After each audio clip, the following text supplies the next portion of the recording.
Hello everyone, my name is Lisa Cordova. I am an interim manager, nursing manager of 6 North, a med-surg tele-unit here at our hospital. I'm here today to do a presentation on care coordination. Today's role of nursing is much different than when I first started in nursing. It's an evolving role that changes as treatment options change and evidence-based practices change. One of the changes is in our role as nurses. We have become care coordinators as well. In this presentation, I will talk about what a care coordinator is, give effective strategies for collaborating with patients and their families to get their desired outcomes. I will identify characteristics of change management and how it affects the patient's experience. I will talk about the reasons for care coordinating care plans and decisional ethics involved. We will also discuss how the Affordable Care Act plays a part in the coordination of care. In the end, I hope you will have a better understanding of what care coordination is and how to work together with family and other providers here and in the community. That way we have the best medical outcome for our patients. Care coordination. So what is care coordination? Simply put, the care coordinator coordinates care between providers and to assist with transitions to either the facilities or community resources. They also help the patient with communications to achieve the healthcare outcomes that they desire. NEJM Catalyst 2018. Every person is different when it comes to care coordination. Their medical history is different, culture, socioeconomic, family resources, and their accesses to care, as well as their perception of what health and well-being is. Care coordinators need to coordinate care between providers, facilities, community resources, all to help to facilitate patient monitoring, medications, and communications between them all. The care coordinator is essential to continuing care between providers to assure there are no mistakes, duplications of tests or medications. Involving the patient and family members in the care coordination improves self-management, compliance, and improved health goals. Swan et al. 2019. The care coordinator can assure the patient has community resources to help them with their health goals as well. Specific education to chronic illnesses is important. For example, a patient with a history of stroke should be educated on medication compliance, personal risk factors, and follow-up appointments. Kleindorfer et al. 2021.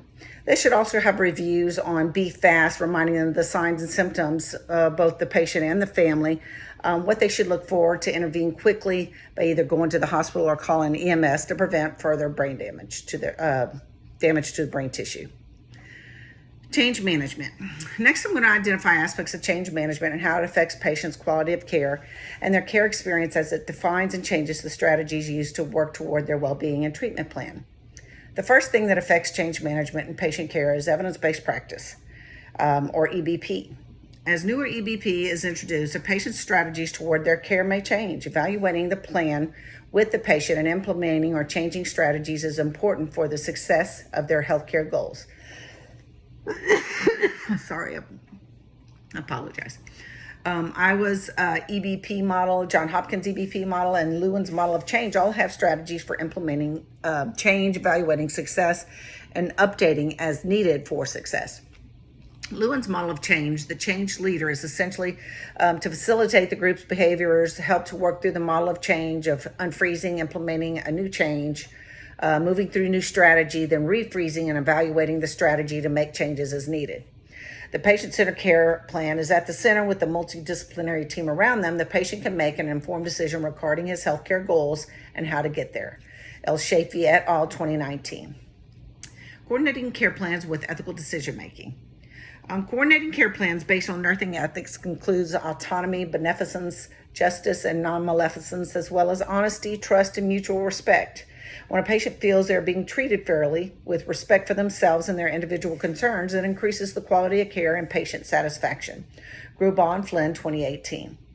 Equity should also be considered the coordination of care and being mindful of the cost to patient while treating the patient equal to others, maintaining their individual concerns that make his care unique. When a family and patient are treated fairly, equally, and without biases, they are more likely to put their trust in the services provided. Impact of healthcare policies. The Affordable Care Act helps to provide lower cost insurance. Patients are not excluded for pre-existing conditions and have access to care and treatments. The Affordable Care Act helps to provide easier access to care for chronic conditions that can be monitored at a clinic with access to testing and care without having to use hospitals for the care after the condition becomes more serious and requiring more financial resources to care for the complications. The Medicaid expansion also helps to further decrease that financial burden by increasing the eligibility requirements to get subsidies. Cost-effective care combined with quality care increases patient satisfaction. Brooks et al. 2017. It is more cost-effective to the patient and helps to decrease patient admissions into acute care and lessens the burdens on nursing staff as well. From this perspective, we can see the benefit of the Affordable Care Act to care coordination. Conclusion. I hope this presentation has helped you look at some of the considerations when doing care coordination. Nurses work as care coordinators, and we need to have an understanding of how change management will be important when reassessing care coordination to implement change to the patient's care plan as the situation changes. It is important to consider the ethics of care coordination, allowing the patient to participate in lead strategies to improving their care. It is important to be up to date on the current governmental policies that care coordinators can work to get the best care plan that includes care for chronic illnesses, assuring patient satisfaction when the care is cost effective. Thank you again for your time today. I hope this helps you understand care coordination better.